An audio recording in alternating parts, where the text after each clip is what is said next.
Tonight, time is running out for the Prime Minister to get his message across.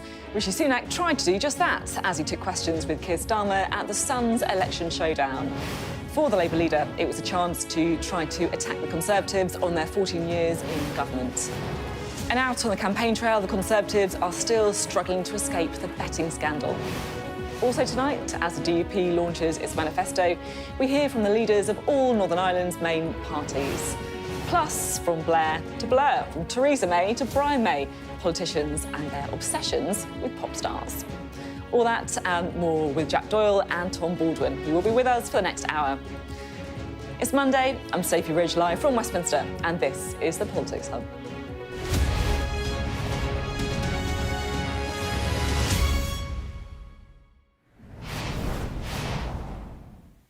Hello, good evening. We're now just 10 days away from the election, so the campaign, of course, is in overdrive. Debates, interviews, campaign stops. If you live in a constituency with a Conservative majority of less than about 20,000, then I salute you, because your letterbox is probably hanging off the door at this point after all the leaflets that have been stuffed through it during the last few weeks. And now that we're entering the latter stages of the campaign, it does really feel like the Conservatives are running out of time now to grab control of their messaging. Lynton Crosby has almost become a hallowed name in Conservative circles. He's a plain-talking Australian election strategist who ran successful campaigns for Boris Johnson and David Cameron. And he had a well-known saying that to run a successful campaign, you need to get the barnacles off the boat. In other words, don't get distracted by peripheral things. Just keep hammering your core message. Right now, frankly, it feels like the Conservative campaign is all barnacles and no boat. When was the last time Rishi Sunak was left to really hammer his core message? What even is the core message at this point? Instead, every day, it seems that there is something else threatening to sink the Conservative campaign boat, whether it was the gaffe on D-Day or gambling and the Prime Minister sucked into another round of media interviews where he's just not hitting the messages that he wants to. And now he's running out of opportunities to do just that. Tonight, we had the Sun's Leaders event with both Rishi Sunak and Keir Starmer taking questions from some readers. Well, our chief political correspondent, John Craig, is in the spin room for us tonight. John, it feels like every time we talk, you're in a different spin room at a different event around the country. How's this one going? Well, I think I'd probably put it as a score draw.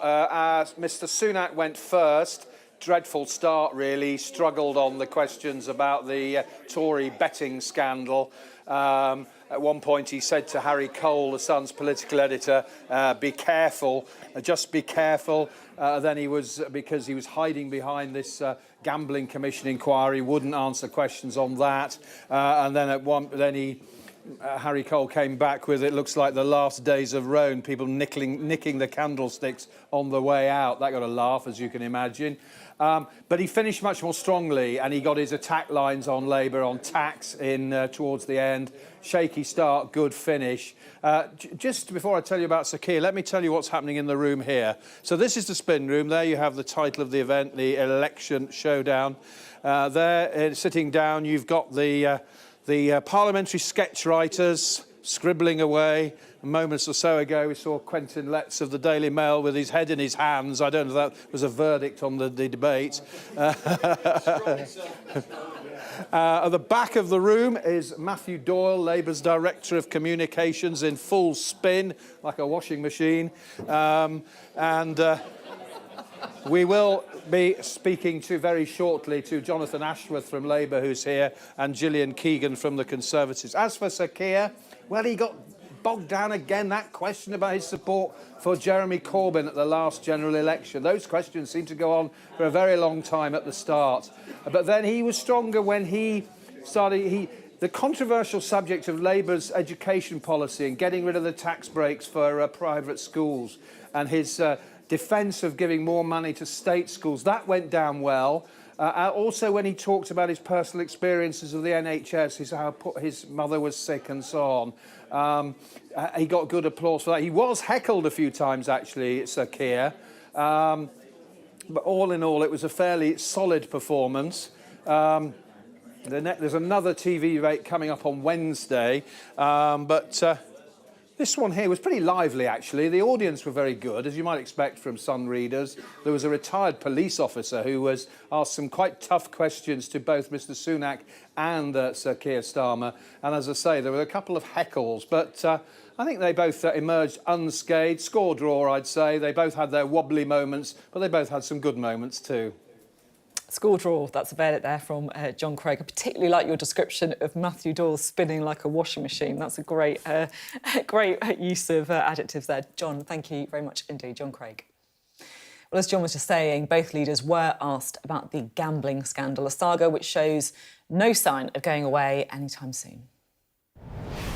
Well, I was incredibly angry when I learned about the allegations, as everybody would be when they would hear about something like that. Now, why haven't you suspended? Well, just to explain, so the Gambling Commission who are investigating these, as well as the police, obviously are independent of me, of government. I don't have access to the details of their investigation. They don't report to me.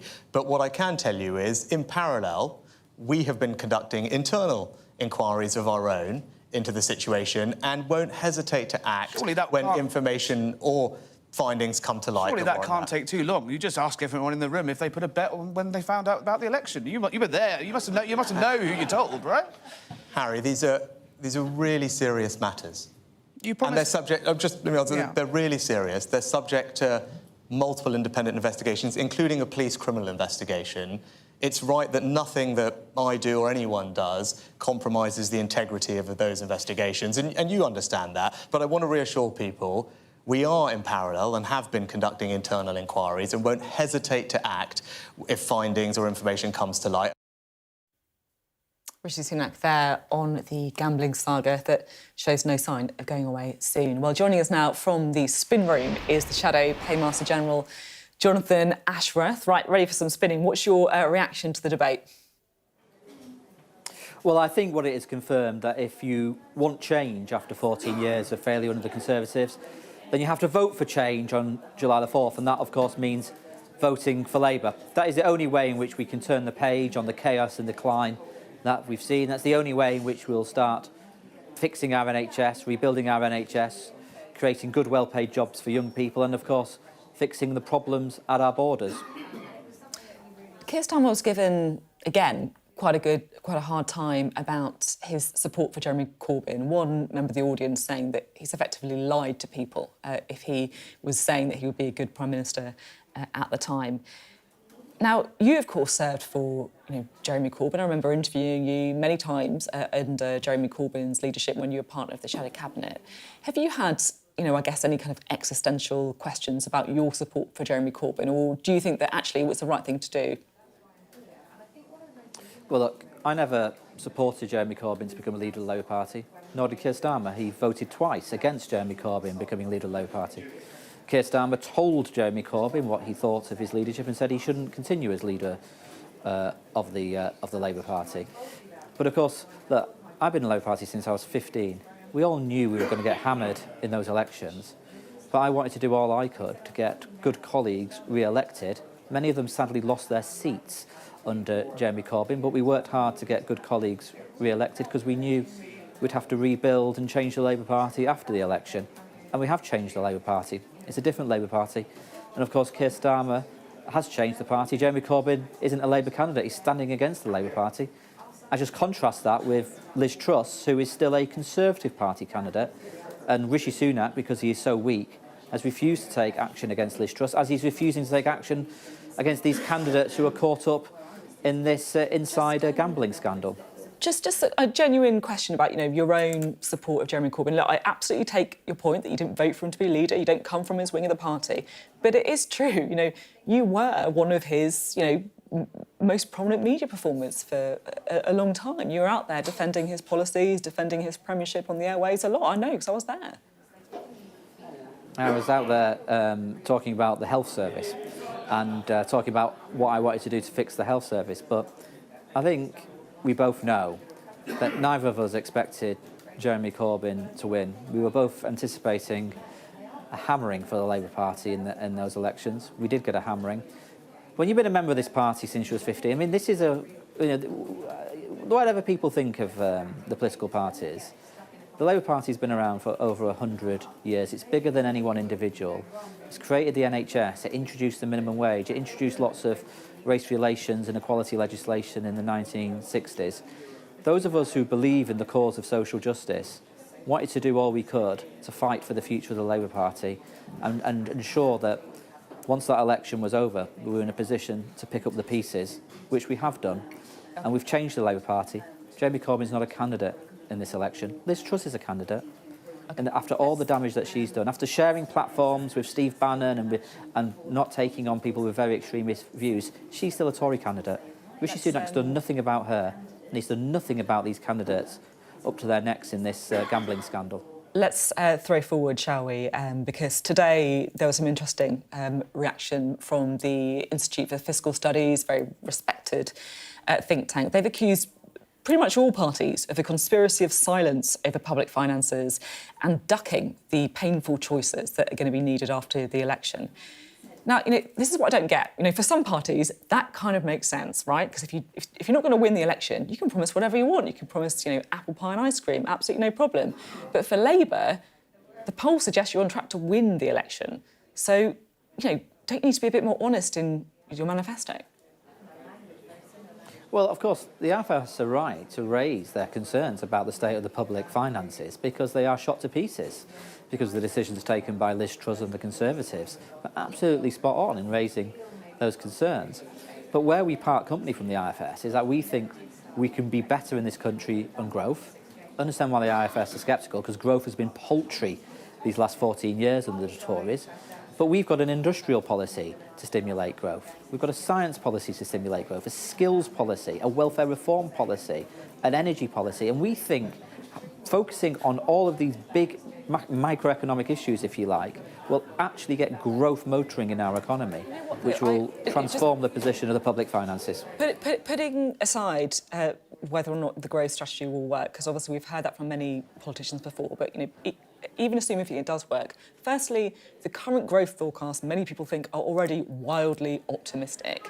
Secondly, growth is not going to happen on day one, and the IFS are basically saying, look, you're going to have whoever wins, they're going to have to either put up taxes or cut public spending.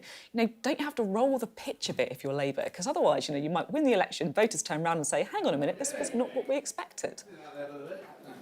Well, let me just give you two quick things, like planning reform, right? We're prepared to do planning reform to get building. We know that planning reform has always stalled in this country, often because Conservative MPs have blocked it because they've got an interest in terms of the constituencies they represent. We're going to take those tough decisions to reform planning so we can get building. The second thing is we are going to reform welfare and get people back to work. If you can hit a target of 80% employment, you'll get 2 million more people into jobs. That's not only good for those individuals, quite obviously, that adds to economic growth and it adds to the overall wealth in the economy. So we have got detailed policies that we believe can turn the corner on this paltry, anemic growth we've had for these last 14 years. OK, thank you very much indeed. Jonathan Ashworth there talking to us from the spin room at the Sun election event. Thank you. Right, let's bring in our duo for this evening, shall we? The former Downing Street Director of Communications, Jack Doyle, and the former Labour Director of Communications and Keir Starmer biographer, that is Tom Baldwin. Great to have you both on the programme. First up, the reaction to the Sun debate. Do you think it shifted the dial? What do you reckon, Jack? No, I don't think it did, Sophie. I think, every day we get closer to the election is every day that Rishi Sunak needs a moment to really change the course of this election campaign, and I don't think we saw that. I think it was a very competent performance from him and from Starmer, but neither of them really landed a killer blow, as John was saying. What do you reckon? I think the story tonight is still betting scandal. It's not something that Keir Starmer or Rishi Sunak said, and there is something really symbolic about that betting scandal. At the end of 14 years, if these allegations are true, you've got senior Tories still thinking about breaking the rules, lining their pockets, politics is a game, even at the very end. That's what their first priority is. And I think that's something that's really resonating with a lot of people around the country. Jack, I'm interested in your take on this. I think, part of the problem is, I remember Rishi Sunak giving that speech, in Downing Street, where he said that he was going to lead a government of integrity, of professionalism. He was, I guess, trying to draw a line under the Boris Johnson years. Do you think this is damaging because of that? Well, it definitely plays into people's sense that the Conservative Party isn't looking to them and their priorities and trying to lead the country in their interests. It looks like a narrow, individual and selfish focus, and that is obviously hugely symbolic. Can I ask about the IFS stuff as well? Because it does feel like that is the other, big theme with this election. Whoever wins, what on earth are they going to do? Because some of these projections, let's be honest, are looking a bit shaky, a bit dubious, you could say. I mean, do you buy Jonathan Ashworth's argument there that, look, they're going to reform planning, they're going to get growth, so they're not going to need any austerity or any tax rises? It's interesting. I mean, I talked to Rachel Reeves about this for a piece I was doing for The Observer last week. She doesn't want to sort of take on the IFS or the economic institutions like Liz Truss did. She's learned that lesson. She's going to respect them, say they've got a point. Her argument, which I think is interesting, is it's been so long since we've had any growth in this country. The whole political scene now is just hardwired to see everything as a fiscal event. What's the next rabbit that you can pull out the hat? What's the next tax? What's the next piece of spending, that you do, rather than talk about growth. And she does think, she's making a big bet on her relentlessness and her focus that they can do something which the Tories haven't done, which is kickstart growth. Now, I don't find... though, I guess, like you say, isn't it? Might not work. And then you've got to work out what is your ideology. And I feel like I don't know that from Rachel Reeves. I don't know. Is she instinctively someone who would raise taxes or cut spending? I don't know. Well, look, they have left themselves a little bit of wriggle room. They've talked about no taxes on working people, income tax, VAT, national insurance. There is a bit of wiggle room, and everyone knows that's there. I think their instinct is they don't want to use it. They genuinely seem to believe that they can get faster growth than the Tories have achieved. If they can't, then they do face a really difficult choice, and everyone knows that. And it will be to use that wiggle room they've got on tax, whether it's capital gains tax or some other loophole, which people perhaps won't notice so much, or make spending cuts, because you've got these £20 billion worth of spending cuts, which the Tories have put into the spending plans. Now that's it's a bit like the scorched earth policy of retreating armies. No one thinks the Tories would make those spending cuts. You can't. Our public services are cut to the bone, but they're saying, here you are, Labour, here's your inheritance. And it's pretty grim.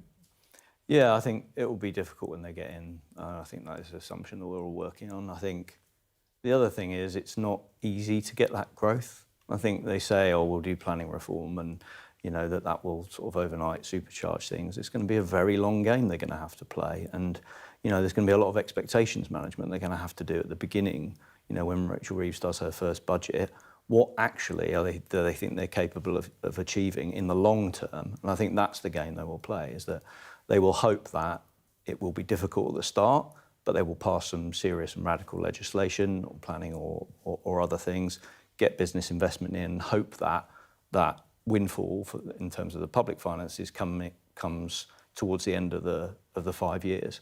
I think the difficult thing that they will really struggle with is a lot of Labour's other policies will work against the growth agenda. There are all kinds of things around workers' rights and other aspects, the net zero agenda, which could really challenge their ability to deliver the growth that they want. And I think those will be the areas where we'll start to see really difficult discussions in the early days of a Labour government. Labour would say the opposite. They would say the sort of net zero agenda, workers' rights stuff that's a good way of growing the economy. You don't grow the economy by failing to invest, private sector as well as public sector, in the energy transition. You don't grow the economy by treating your workers badly, having a depressed, unproductive workforce. You grow the economy by investing in people and infrastructure. And I think that kind of sense of long-term investment is going to be a big theme of the government, if there is a Labour government. But where you're right is that long-termism, that sense of, we're the grown-ups, we're going to start doing the right things again, clashes with the very short-term problem they've got, which is how to balance the books, because they're going to inherit a massive mess. We'll find out soon, won't we? If the bet pays off, if the election goes away that people are expecting it will. Thank you both very much. Really interesting chat. You're watching the Politics Hub. Coming up, we'll have the Conservative reaction to tonight's debate with the Education Secretary, Gillian Keegan.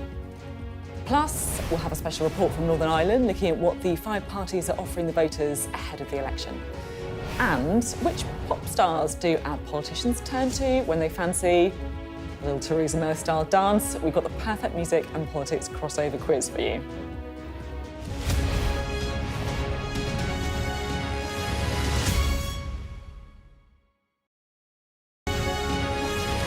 We know that one of the best bits of being on holiday is playing in the swimming pool and being around water.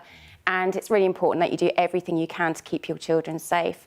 And that's why we've launched this campaign today, because we know that there are certain colours of swimwear which are not safe in deep water in particular. So there's 3 things that we're doing with this campaign that we're launching today. Firstly is to raise awareness of the issue. So colours that can't be seen in the water are blues, whites and light greys. Secondly, we're asking parents to really think about the colour of swimwear that they pack for their children for their summer holidays this year. So think about bright colours, oranges, greens, reds, neons, lots of options out there. And thirdly, we're asking everyone to sign our petition. It's on change.org today, calling on the government to legislate really against these unseeable colours, because as we said, they really are invisible in deep water and in swimming pools. And actually most swimwear that parents own is in exactly the worst colours for child safety. So 2/3 of parents know that their children are likely to be wearing navies, blues, whites and greys. So really it's a chance for us to spread this message today and ask people to check their swimwear, have a look at the brighter colours you've got, maybe swap with other families if you need to for holidays, or perhaps even buy some new swimwear to make sure your children are as visible and as safe as possible this summer. And we haven't yet found a retailer that is not selling those dangerous colours. So really it's a real opportunity for parents to do that little extra thing. As you say, it's quite, there's a lot to think about, isn't there, on holiday anyway. Hard to keep your eye on 2 children at the same time, or 3, or however many you've got. So every little bit you can do to help keep them safe, we think is worth knowing about and worth doing this summer. We had an article that was shared with us last year actually on the subject, and it was quite unbelievable, which is why we redid the research ourselves to see for ourselves how much of an issue this is. And as you saw from the pictures, it really is difficult to see those colours in the water.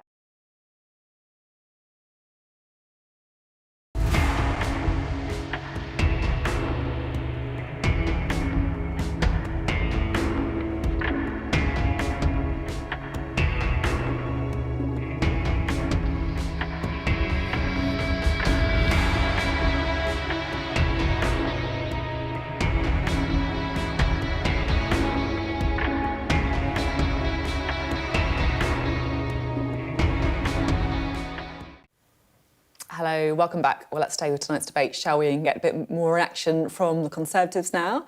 The Education Secretary, Gillian Keegan, joins us live from the Sun's spin room in central London. Good to have you on the programme. What's your reaction to today's debate?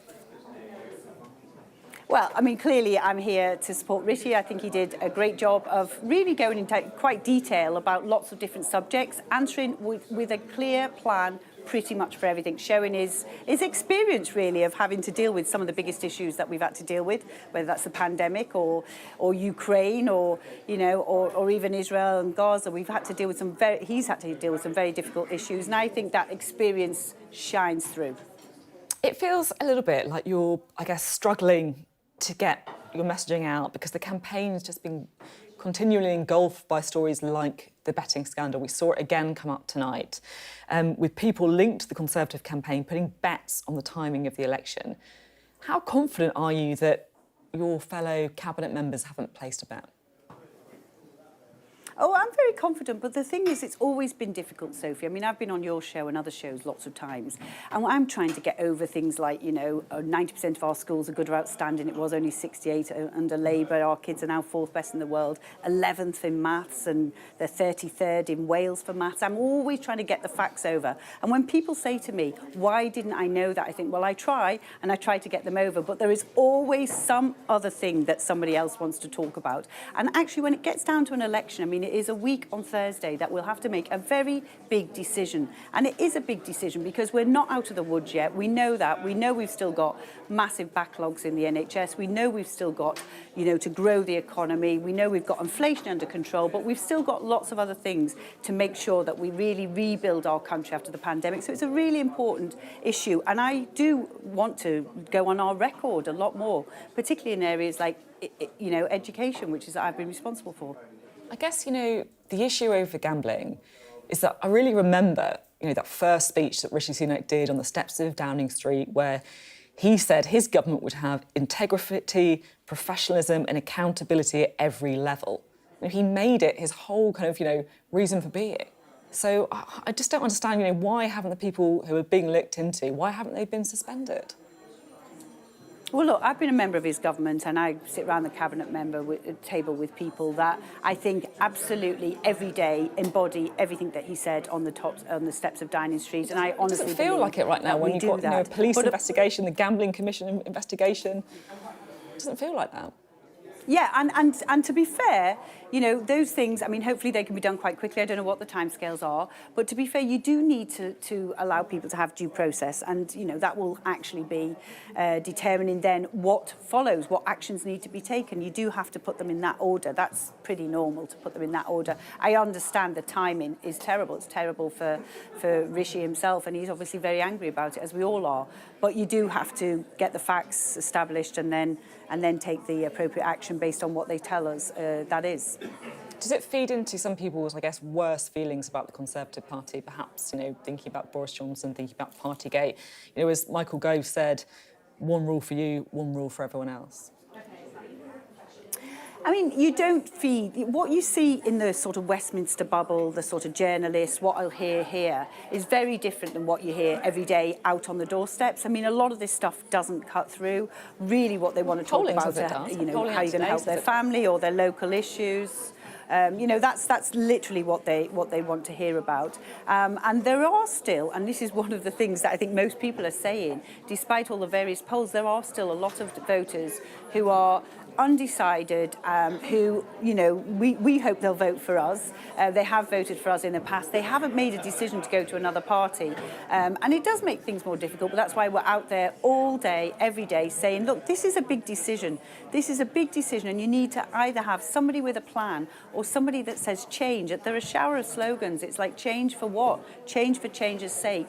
Everything he talks about, he looks through the rear-view mirror. He's not a leader, he's a follower, and that's all he's done, really, in most of the big questions, whether it's on Brexit, whether it's on who to back people like Corbyn, you know, whether it's on anything, really. He follows, he doesn't lead. In gender questioning, there's another one out today. So I think it is a big question for the country, somebody that has a plan, that has thought things through, and somebody who's got slogans, and I hope that they're not too fed up with us, that they give us another shot, because we do have the right ideas for the country, and it will make a big difference if we have a bit more time to put the country back to rights. So you're saying that everyone in the party's got off your bleeps and you're doing a bleeping good job on the campaign. Is that the message now, then? No, I'm saying, well, there you go. It's, I would say that things are well, take that example, right? So we talked about that, RAC. I mean, you know, within one term, we identified where all the schools were. We got everybody back in face-to-face education. We sent out to all schools, this is how it's going to be fixed with a budget. And that is all starting to go ahead with all those plans going ahead to either fix the school or to rebuild in some cases. So that is a plan that was put together in one term.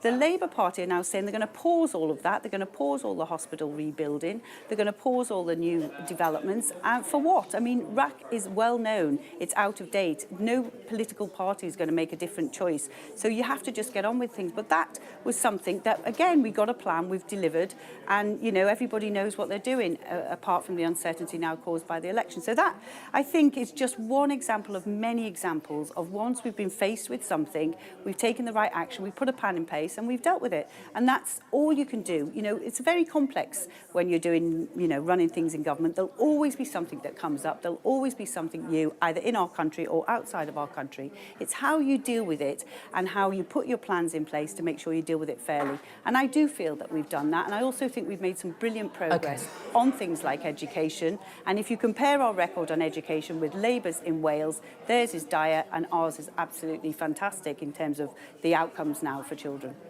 OK, I want to talk to you, while I got you as well, about the Institute for Fiscal Studies, a very important message that they've sent out today to all parties, saying they're ducking the fiscal reality after the election and engaging in a conspiracy of silence. In other words, the around £20 billion of cuts that the Conservative government have got kind of penciled in, if you like. They argue the kind of tax cuts that you're promising are effectively impossible under your fiscal rules. I mean, is this a real reason that you called the early election? Because there's just no way of making these sums add up in an autumn statement. Not at all. And what we're talking about doing to make our sums add up is actually going back to pre-pandemic levels of civil service staff numbers. And there's plans going on, I know, in well, that must a lot of money from that, education. It's handy. There is quite a lot of money from that because we did grow the civil service quite considerably. So it's to get back down to that. But it's also the welfare bill. The welfare bill since 2020, so during the pandemic and post, has grown by 35 billion. So what we've said is we will get that down by 12 billion, which is actually quite modest, really. But it's really better for people to try and help them back into the workplace. So there's things that have happened as a consequence of the pandemic that we need to go back to pre-pandemic. It's not unrealistic to say we're going to put staffing levels back down to 2020 and we're going to put the welfare bill in the same place it was in 2020. That's not too unrealistic. And of course, we know that we had to deal with these things differently because of the pandemic, but now we have to get back to normal, get people back into the workplace because we need their skills. We've still got 800,000 shortages of vacancies in the country. That's come down from about 1.3 million, but we still want to find people to take those jobs. We're out of time. Thank you very much indeed, Gillian Keegan, speaking to us there from the spin room. Thank you, Sophie. Coming up next on the Politics Hub, we're getting the views of the 5 parties standing in Northern Ireland ahead of the election in just 10 days' time. And after some recognisable political faces were spotted at Taylor Swift's concerts this weekend, we'll be looking at who politicians say are their musical muses.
Right, let's talk about Northern Ireland now, where, unlike in England, the main parties want to talk about Brexit and the impact it's had.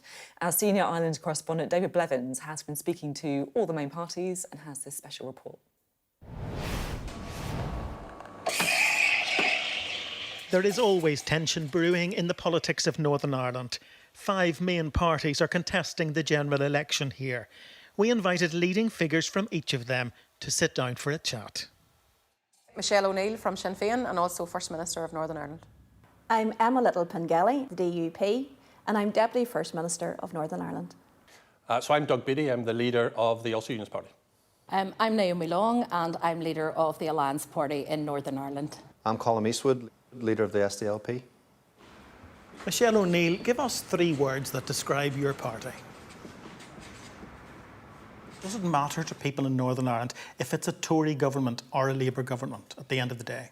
Well, my interest in whoever occupies number 10 Downing Street is just how they conduct themselves in terms of their role as co-guarantor of our peace agreement. The Tories have played fast and loose with the Good Friday Agreement the whole way through their tenure, and Brexit's actually a real practical example. They have starved our public services of much needed funding. They have never acted in the interests of the people here. So I could only hope that on the other end of this election that we have a constructive relationship with whoever occupies number 10. I think that the Conservative Party in the UK government botched Brexit, and Northern Ireland was the victim of that. We called out the Conservative Party on this at every single stage. But of course, regardless of who is in government, the DUP will be standing up for Northern Ireland. That's an important role, regardless of who sits in the seat of Prime Minister and who is in this government. Why is every election in Northern Ireland still dominated by the question of whether we should be in the United Kingdom or part of a united Ireland?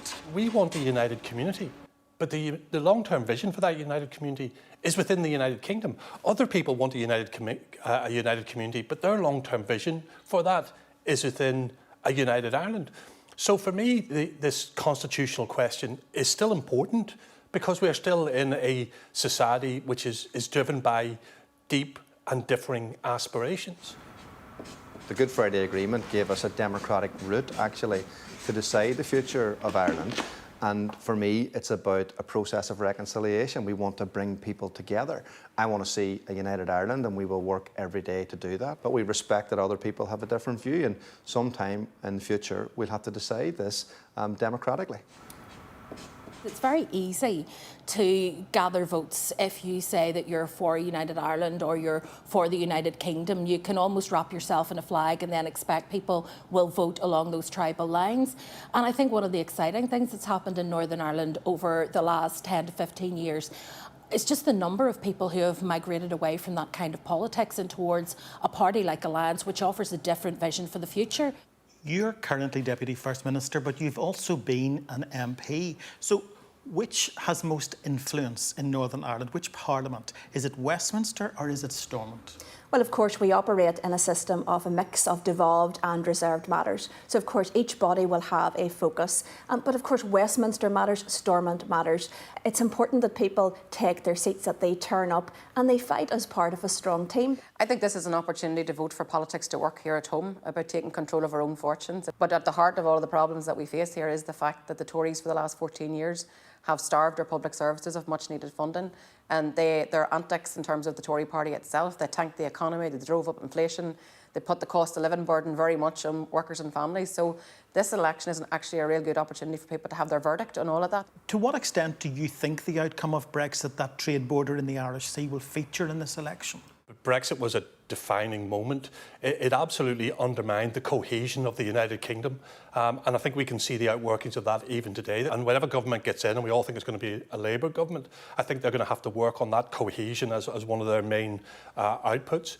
Brexit has been a disaster, but we felt it much more keenly here because we share a border with the European Union. So we had to do an awful lot of work to put things back together after the mess that was made by Brexit and Boris Johnson and the DUP. For me now, what we need to do looking forward is say, how do we make the benefits of the Windsor Framework work in our advantage? We are a foot in the European Union. So anyone who wants to be able to trade freely with Great Britain and with the European Union can base themselves in Northern Ireland and do that completely frictionless. Wouldn't you make more progress in your demand for a referendum on Irish unity if you actually took your seats at Westminster? No, I believe people vote for Sinn Féin MPs because they know that they work really hard in their constituencies. They know that they will fight night and day to deliver for the people that they serve. They also know that the benefit of voting for a Sinn Féin MP comes with the fact that we're an all-island team, that we have representation in Belfast, in Dublin, in London, in the United States, and also now in Europe because we have 2 MEPs. That's unique to any other party across the north. So that strength that comes with voting for a Sinn Féin MP I don't think is lost on the wider public. And Brexit and our ability to bring our international influence to bear on the Brexit debate I think is testimony to what the Sinn Féin team can do. The DUP has had 4 leaders in 3 years. You've been playing hokey-cokey on power sharing and you have a changeable position on the Irish Sea border. So why should anyone trust your party? Well, of course, I don't agree with much of that at all. We haven't had a changeable position on the Irish Sea border. We've always made clear that the integrity of the internal market of the United Kingdom, Northern Ireland's place within that internal market in our United Kingdom, must be protected and respected. It should never have been on the table. We consistently called that out. We made clear at the time of the Windsor Framework and Safeguarding the Union that while significant progress had been made, there was more to be done. It was always a much more nuanced position, and I would ask people to look back and listen to that. But it was the DUP that achieved that progress. Is Alliance's best hope of more seats a split in the unionist vote over that Brexit border in the Irish Sea? I think our best hope of more seats is the people of Northern Ireland seeing the delivery that we can make when we're in local government, when we are in assembly government, and what we have been able to achieve with just 1 MP in Westminster. I think people in this election feel fed up. They feel fed up with the negative politics they've had for the last 14 years under the Conservative government and fed up with local politicians who propped up that regime. And I think what they want to see now is change. They want hope, and that's what we're offering people on the doorsteps. We've proven our record of delivery. We've proven the kind of positive image of Northern Ireland that we want to project and how we can make things better in people's daily lives. People are yearning for that kind of change, and that's what we're leading and offering them. Some people think the SDLP is in terminal decline. Does being the little sister of the UK Labour Party increase your chances of reversing that? Well, look, we're very much our own political party and people will find out that. And in the last 4.5 years in Parliament, we've been very, very strong, standing up for people in Northern Ireland around Brexit, around public services, but also standing up against what's happening in Gaza, that genocide that's unfolded in front of us. I want to see us being able to use that influence again. People have been telling us we're in terminal decline for 20 years. I think we'll do very well in this election, actually, because people understand you have to be there, you have to speak up, you have to vote on behalf of your constituents, and I think people will respond to that message. If the Ulster Unionist Party can't win a seat at Westminster in this election when the DUP faces the challenges that it does right now, can it ever win a seat again? Yes, it can. I mean, look, you know, we're doing all we can. We've been honest. We've shown genuine integrity. We've shown that we have a vision, which is a vision of a united community within the United Kingdom. We have been clear that we will turn up and we will be representatives on that green bench and we will make Northern Ireland's voice heard. So we have done all of those things. If we don't get an MP returned this time round, it'll be a personal failure for me, without a shadow of a doubt. I need to own that personal failure, and I do. I never shy away from taking responsibility for things like this. Does that mean you would resign if you didn't have an MP elected? There's nothing better than being a leader, and leading my party, the Ulster Unionist Party, is a huge honour. The membership made me the leader of this party. It will be the membership decides my future. Well, David joins us now live from Belfast. And David, what's your take, I guess, on the current state of the race in Northern Ireland?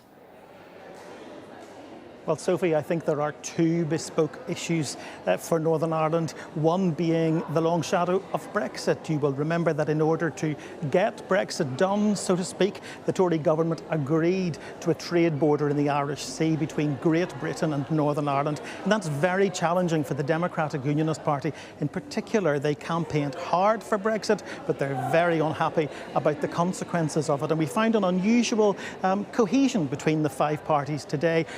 all of them condemning the Tories because of the impact of Brexit on this part of the United Kingdom. That's particularly interesting coming from the DUP when it wasn't very long ago that party held the balance of power at Westminster and propped up Theresa May's minority Tory government. And of course, all of that Brexit conversation feeds into the age-old constitutional question of where Northern Ireland's political future lies. Is it in the United Kingdom or is it in a united Ireland? Sinn Féin, if it manages to build on its success at local government and Stormont level and becomes the largest party from Northern Ireland at Westminster, well, that would be hugely symbolic. Not only would most Northern Ireland seats be unoccupied in the Commons because Sinn Féin abstains, it doesn't take its seats in opposition to British rule in Northern Ireland, but of course it would mean any incoming government would face increasing calls for a referendum on Irish unity. We've heard from the political parties, but of course the voices that really matter are those of the electorate, and we're going to be hearing from them here at Queen's University within the next hour. OK, thank you very much indeed, David Blevins there from Belfast for us. And from 8 o'clock this evening, as David was just saying, Jonathan Samuels will be live for a special programme in the UK tonight from Belfast, finding out what matters most to the voters in Northern Ireland. Right. Time now for one of my favourite parts of the show, our campaign map, where we check in on where the parties have visited today and what it tells us about how their campaigns are going as well. So let's start off with the Conservatives, shall we? The Scottish Conservatives launched their campaign in Edinburgh today. Rishi Sunak was there before travelling down to London for the debate that we just saw. Keir Starmer was in Northamptonshire, where he visited a school along with the Shadow Education Secretary, and the Shadow Health Secretary, Wes Streeting, was in Stoke, all key battlegrounds for Labour, talking about the party's dental pledges. Now, the Lib Dems were in southwest London, again, a very sweet spot for Lib Dems. They were talking about their health and social care plans. And the Welsh Lib Dems, too, launched their manifesto in Cardiff. Now, the leader of Reform UK, Nigel Farage, took his battle bus to Kent, a real, stomping ground for Reform, UKIP, Brexit Party. And over in Northern Ireland, as we've just been hearing as well, the DUP launched its election manifesto in Belfast. Sky's Deputy Political Editor, Sam Coates, has been keeping track of the campaigns today. It's not a great sign for a campaign when your own candidates start talking like this. 2 weeks out from the Olympics, and if we are competing against the Conservative Party, my teammates and I would be saying they are shower. That's not the message he wanted to kick off the last full week of this election. Rishi Sunak in Scotland trying to move on from the election betting scandal. Our country wants a clear plan and bold action. A promise of action, but he won't suspend candidates accused of placing bets on the date of the election, despite some calls from his own side.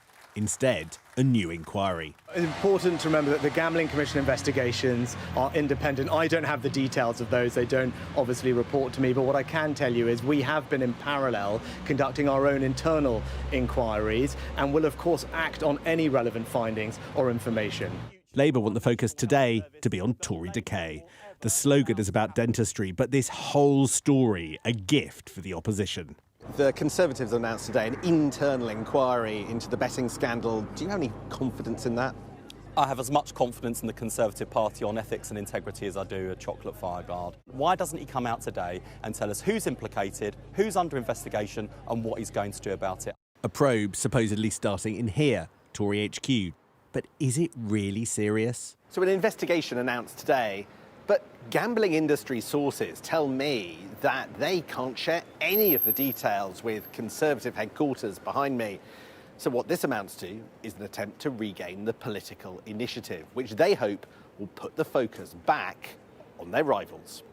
Keir Starmer on the march at a school in Kettering, promising these kids a brighter future. But do his sums really add up? A leading think tank accused the two main parties of hiding the need for tax rises or spending cuts after the election. The Labour leader says he can defy the experts. Yes, we need to invest in our public services. I ran one for 5 years. I believe in that. Yes, we need to grow our economy. I don't actually agree with these forecasts that are premised on the basis that we cannot grow the economy, that things cannot be better than they are now. They can be. That's the change on offer.